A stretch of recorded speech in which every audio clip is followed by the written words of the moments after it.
Ислам аскер деңиз флотунун кол башчысы Тургут Рейс. Осмон урпактары бийиктикке акырындык менен жетти. Талап кылынган эч нерсе кечиктирилбестен, силер тиккенди ар дайым жыйнап алып, тарых жаздык силердин ар күнкү жеңиштерден. Акындардын эмири Ахмад Шауки. Түндүк Африкада исламдын жана арабтардын Европа крестүүлөрүнүн баскынчылыгынан сактап калуусу Осмон империясынын исламга жана араб дүйнөсүнө кылган чоң жакшылыктарынан болуп эсептелет. Колониялаштыруу планынын башында Португалия, Испания жана касиеттүү Иоанн орденинин крестүүлөрү болгон. Алар плацдарм катары Мальта аралын тандашкан. Түшүндүрмө: плацдарм — аскерлерди жайгаштыруу жайы. Түшүндүрмөнүн аягы. Бул баскынчылыктын максаттарынын бири Түндүк Африка жээктерин басып алып, христиан падышалыгын куруу жана Жер ортолук деңизин христиан өлкөлөрүнүн ичиндеги бир көл катары пайдалануу. Алар андан ары Африканын түштүгүнө өтүүнү пландашкан. Бирок Осмон империясы крестүүлөрдүн бул баскынчылык планына каршы чыгып, аларды чаң тозоңго айландырды. Семиттик тарыхчы Абдуллах Аль-Маглус. Кээде адамдарга исламдын байрагы жыгылып бараткандай көрүнгөн учурлар болот. Бирок ар дайым ал байракты бийик көтөрө турган колдор чыга берет. Жогоруда агайыны Барбаростор тууралуу сөз кылганыбызда, ислам тарыхындагы Превезада болгон эң чоң деңиз согушунда айтып өткөн элек.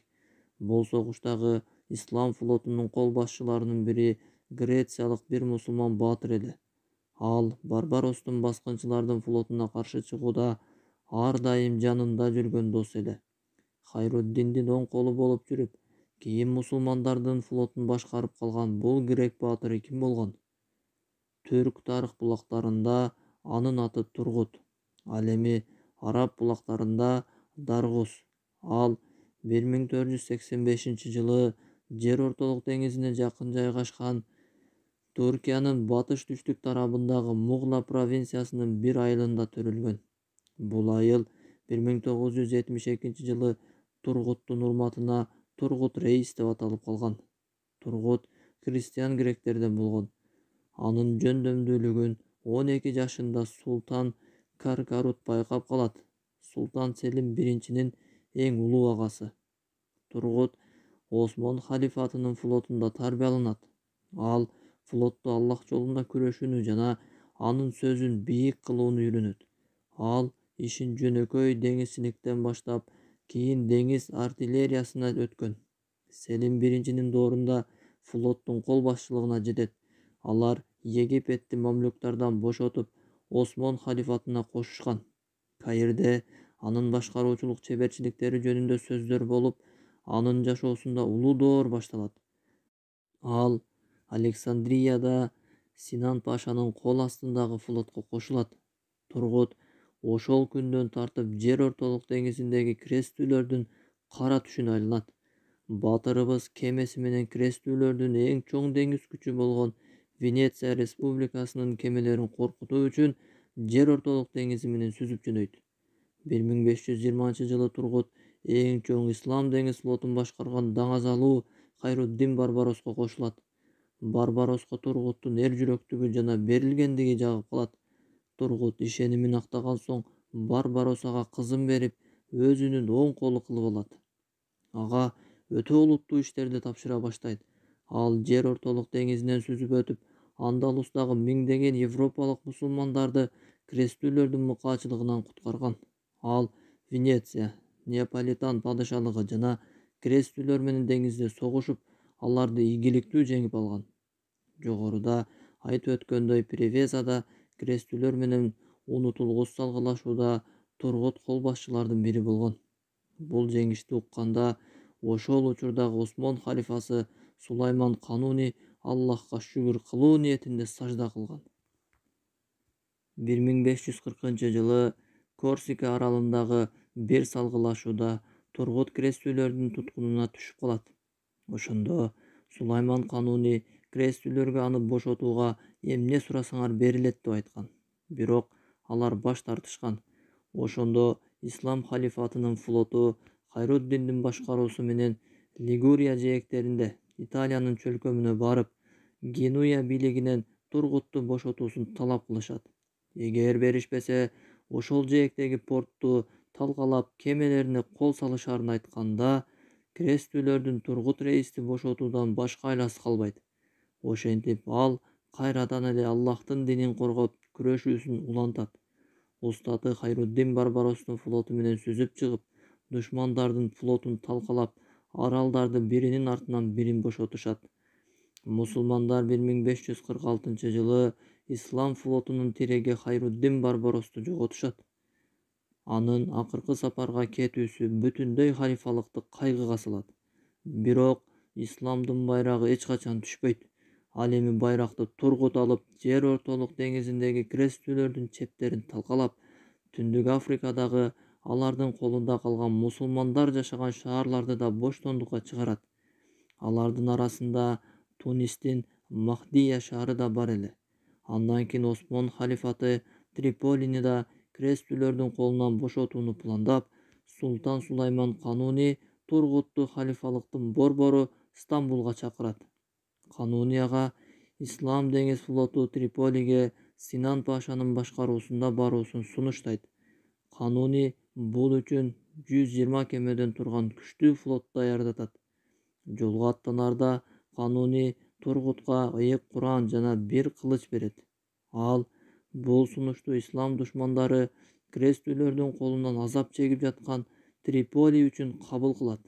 Синан Паша менен Тургут Паша 1551 жылы 16 августта крестүүлөрдүн таш талканын чыгарып жеңишке жетишет. Бул жеңиштен кийин Тургут Паша Триполинин губернатору болуп дайындалат. 1552 жылы Тургут Паша Понцодо болгон деңиз салгылашуусунда жеңип алат. Бул согушта душмандардын флотун талкалап, 7 кемени туткунга алат. Тургут Паша Понсо жеңишинен кийин Тиран кысыгын 2 айда алып, Неаполдун каршысындагы Капри аралында бошотот. Кийин ал Туниске барып, Гафса шаарын бошоткондон кийин кайрадан түндүк тарапка сүзүп келип, Сицилиянын экинчи аралы Катанияны колго алат. Андан кийин Корсика аралына бет алып, ал жерде 7000 мусулманды туткундан чыгарып, 7000 крестүүлөрдү жок кылат. 1560 жылы Тунистин Жерба аралында Тургут Пашанын жаңы эрдиги башталат. Жерба аралы мусулмандар менен крестүүлөрдүн согуш майданына айланган. Бул салгылашуу дүйнөлүк тарыхта эң белгилүү жана эң көрүнүктүү салгылашуулардын бири. Баскынчылар Испания, Венеция, Мальта рыцарьларынын ордени, Генуэз республикасы, Савоя башчылары жана папалык өлкө биригип, өтө чоң флоту менен Тургуттан Триполини алуу үчүн лагерлерин Жерба аралына жайгаштырышат. Ал жерге Пияли Паша менен Тургут Паша халифалыктын флоту менен келгенде, аз эле сааттардын ичинде согуш мусулмандардын пайдасына чечилет. Душмандардын баскынчыларынын жарымы туткунга түшүп, калганы чөгүп кеткен. Христиандардын 18 000 аскери өлгөн. Качып кутулгандары Жерба аралындагы согуштан мурда курушкан чебине барып жашынып калышкан. Өзгөлтүксүз 3 айлык курчоодон кийин өздөрү колго түшүп беришет. Пияли Паша 5000 туткун менен халифалыктын борбору Стамбулга сүзүп кетет. Туткундардын арасында биринчи кол башчы качып кеткенден кийин флотту башкарып калган испан кол башчысы Альваро де Санде да бар эле. Андан соң мусулмандар Жербага кирип, ал жерди крестүүлөрдүн өлүк денелери каптап калганын көрүшөт. Ошондо Тургут Паша өлгөн баскынчылардын башынан согуштан эстелик болуп калуусу үчүн мунара тургузууга буйруйт. Мунаранын бийиктиги 3 метрге жеткен. Ал баш сөөк мунарасы деген ат менен белгилүү болгон. Ал ислам өлкөлөрүнө кол салууну каалагандарга эскертүү катары тургузулган. 1848 жылы бул мунара айкел таштарына алмаштырылган. Анткени христиандардын бир тобу ошол учурдагы Тунистин бейинен баш сөөктөрдү алып, аларды диний жөрөлгөлөрү менен көмүп, анын ордуна айкел тургузуп берүүлөрүн суранышканда, Тунистин бейи уруксат берген. Ал эми Жерб аралындагы бул айкелдер азыркы күнгө чейин сакталып турат. Тургут Рейс 1565-жылы 80 жашында Мальта аралында крестүүлөрдүн бир тобу менен салгылашып жатып шейит болот. Крестүүлөр Тургут Рейс өлгөн жерди Тургуттун орду деп атап коюшкан. Ал Мальта республикасында азыркы күнгө чейин сакталып турат. Момундардын арасында ушундай эр азаматтар бар. Алар Аллахка берген убадаларында чынчыл экенин көргөзүштү. Кээ бирлери милдетин аткарып шейит болуп кетишти. Кээ бирөөлөрү шейиттикти күтүүдө. Алар Аллахка берген убаданы бузбады. Асхаб сүрөсү 23-аят. Тургут Паша өлгөндөн кийин анын деңиз аскерлери крестүүлөрдүн борборун артиллериялар менен талкалап, аларды оор жоготууга туш кылышат.